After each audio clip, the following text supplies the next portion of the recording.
Good evening and welcome to Point of View, our weekly program dedicated to exploring challenging contemporary issues. Tonight, we delve into a particularly pertinent question in our hyper-connected world. Should politicians be held accountable for their past social media posts? The digital footprints we leave are more extensive than ever, and for those in or aspiring to public office, past online expressions can become intense points of scrutiny. Joining us to discuss this are two distinguished guests. First, we have David Miller, a political analyst and strong advocate for full accountability, arguing that past posts are a crucial indicator of character. And offering a different perspective is Dr. Emily Carter, a sociologist specializing in digital culture, who calls for a more nuanced approach, emphasizing context and personal growth. We anticipate a robust and enlightening discussion. Welcome to you both. Thank you, Sarah. It's a pleasure to be here. My position is quite straightforward. Politicians, as public figures seeking our trust and the power to govern, must be held fully accountable for their past social media posts. These posts are not trivial. They are public declarations that provide a window into their character, their judgment, and ultimately, their suitability for office. Often, social media offers a less guarded environment than a formal speech. In these more spontaneous moments, we can sometimes glimpse more genuine beliefs or underlying biases, insights that are invaluable to voters trying to make informed decisions. These are not private diaries, they are public statements, and once something is posted, it becomes part of that individual's public record. Transparency demands that this record be open to scrutiny. Voters have an undeniable right to access all available information to assess who they are entrusting, with significant responsibility. Furthermore, those who seek positions of power and influence should inherently be subject to a higher degree of examination. We expect more from them. Past irresponsible, offensive, or deeply problematic online behavior cannot simply be brushed aside or excused as, quote, youthful folly when the stakes are so high. Therefore, accountability for all past public statements, including those made on social media platforms, is absolutely essential for maintaining integrity and public trust in our political institutions. Ignoring such information would be a disservice to the electorate and a dereliction of our collective responsibility to ensure competent and ethical leadership. Thank you, Sarah. I appreciate the opportunity to contribute to this important conversation. While I agree that transparency is a cornerstone of a healthy democracy, I believe that judging politicians, or anyone for that matter, solely and harshly on past social media posts without careful consideration of several factors can be deeply problematic and often unfair. My argument is for a nuanced accountability, one that acknowledges the complexities of online communication and human development. Firstly, context is paramount. A tweet or a Facebook post from 5, 10, or even 15 years ago can be easily stripped of its original context. Was the person very young? Was it part of a broader conversation, perhaps a satirical one?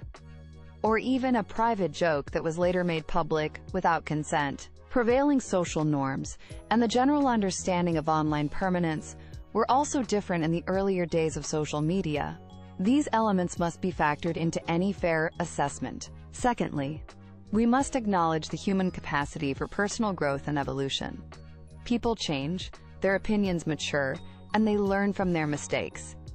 Holding an individual's feet to the fire indefinitely for an outdated opinion or a youthful indiscretion effectively denies the possibility of redemption and intellectual development. This is not to say that all past posts should be ignored, but rather that a pathway for demonstrating growth and changed perspectives should exist. Finally, an overly zealous and punitive approach to past online activity risks fostering a, quote, cancel culture environment.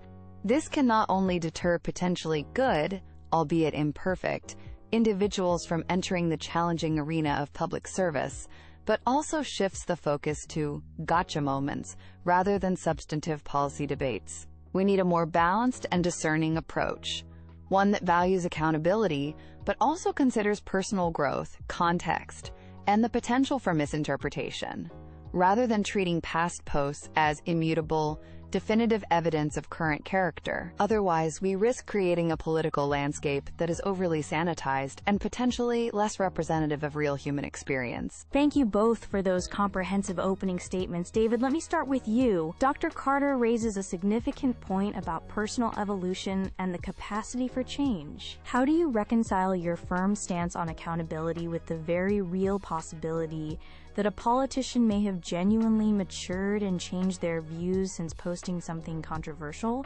perhaps many years ago? Is there absolutely no room in your framework for forgiveness or for acknowledging substantive growth? That's a fair question, Sarah. I do acknowledge that individuals can evolve and their perspectives can shift over time.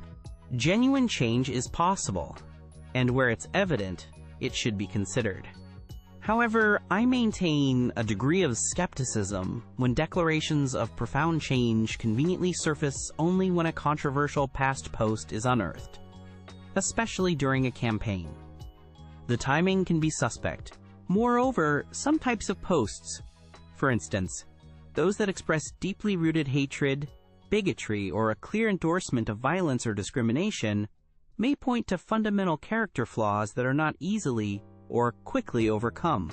In such cases, the onus is squarely on the politician to provide compelling, consistent, and long-term evidence of that transformation, not just through words, but through sustained actions and a demonstrable shift in their public and private conduct.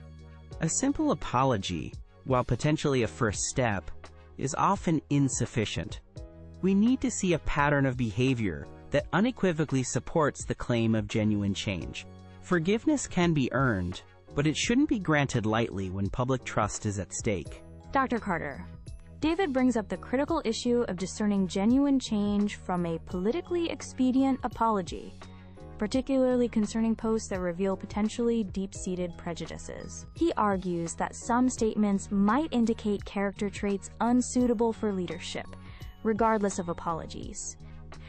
How can the public, or even analysts like ourselves, effectively differentiate between a forgivable past misstep, a youthful error, as you mentioned, and a genuine, disqualifying indicator of unsuitable character, especially when politicians are often very skilled communicators and adept at managing their image? That is indeed one of the most challenging aspects of this issue, Sarah. There's no simple litmus test, unfortunately. Politicians are, by nature, skilled in rhetoric and presentation. However, I believe the key lies in looking for consistent patterns of behavior over time, rather than fixating on isolated incidents, particularly if they are very old. Is this controversial post an outlier, or does it form part of a broader tapestry of questionable statements or actions? We should also consider the nature and severity of the post itself. Was it a poorly phrased joke? Or does it espouse genuinely hateful ideologies? Was a sincere, timely, and unprompted apology offered if the content was indeed offensive? And was it accompanied by efforts to learn or make amends?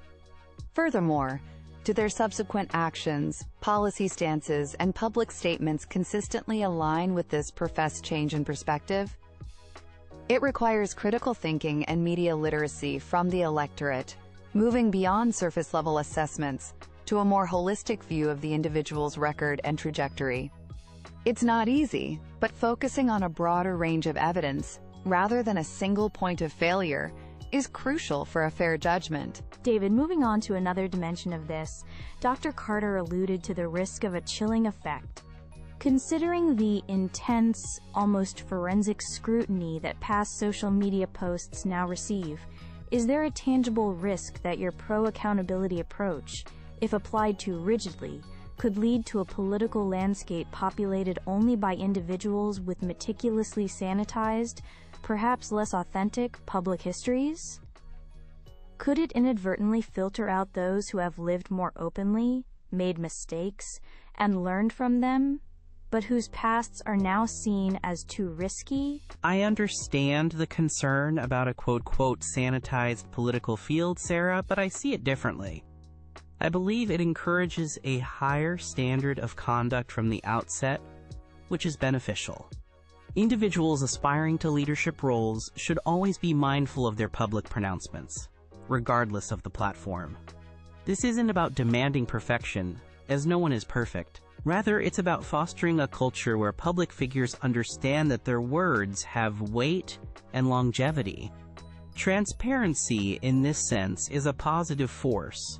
It benefits voters to have as much information as possible to understand who they are choosing to represent them. It's not about creating a field of bland, overly cautious politicians, but one where individuals are prepared to stand by their records, explain their past statements, and be genuinely accountable.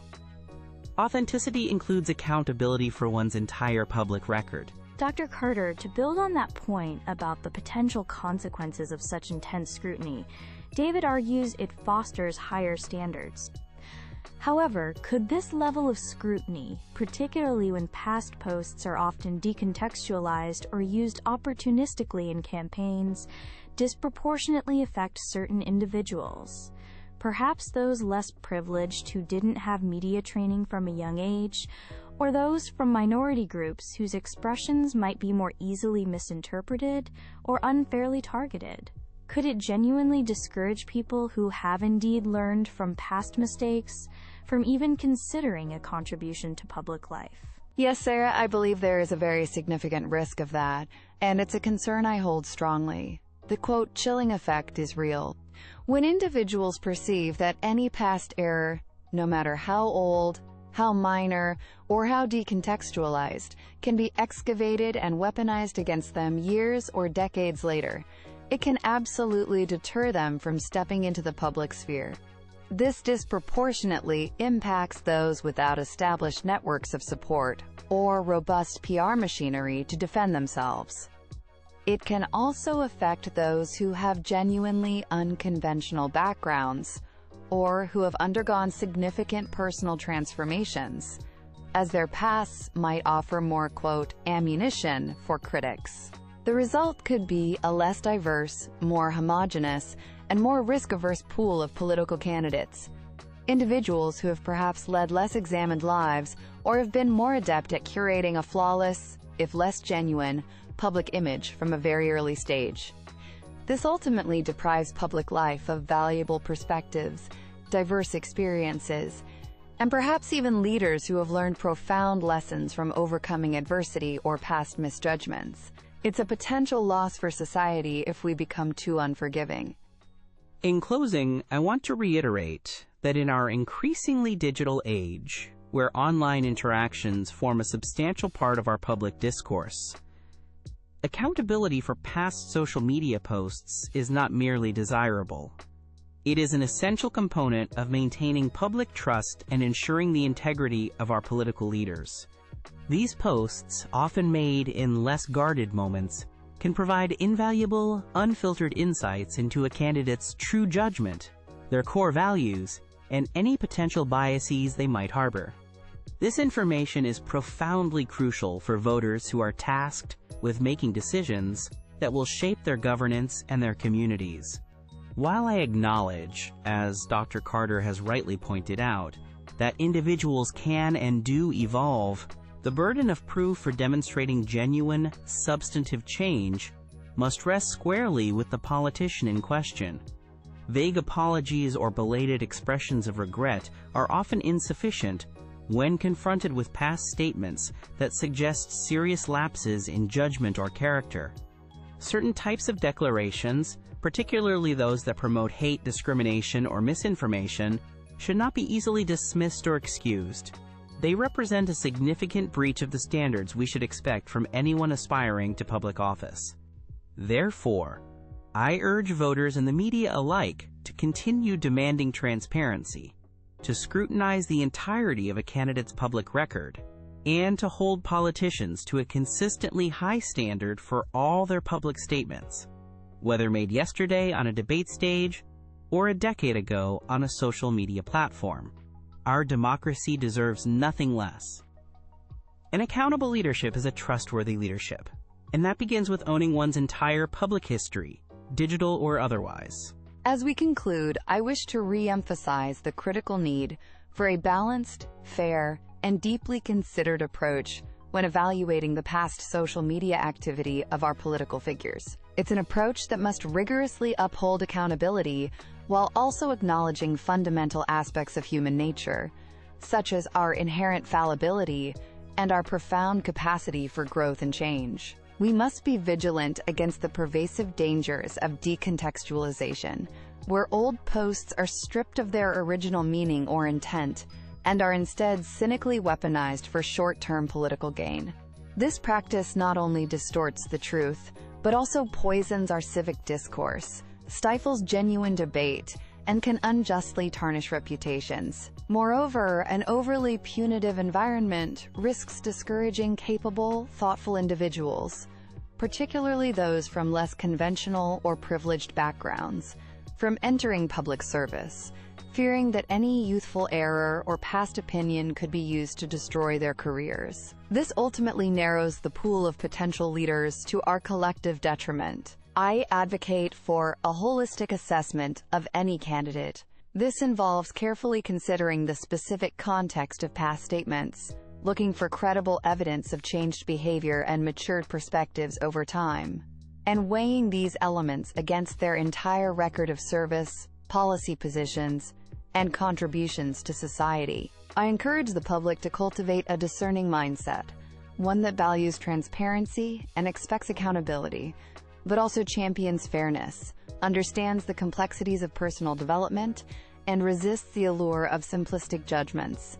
Our leaders should be individuals of integrity, but also individuals who reflect the capacity for learning and evolution that we hope for in ourselves. A democracy thrives not on perfection, but on the wisdom to navigate imperfection with grace and critical judgment. David Miller, Dr. Emily Carter, thank you both for an exceptionally insightful and thought-provoking discussion this evening. You've articulated your positions with great clarity and provided much food for thought on what is undoubtedly a complex and highly relevant issue in modern politics. We've heard compelling arguments for full transparency and unwavering accountability, emphasizing that a politician's entire public record, including past social media, is vital for voter assessment.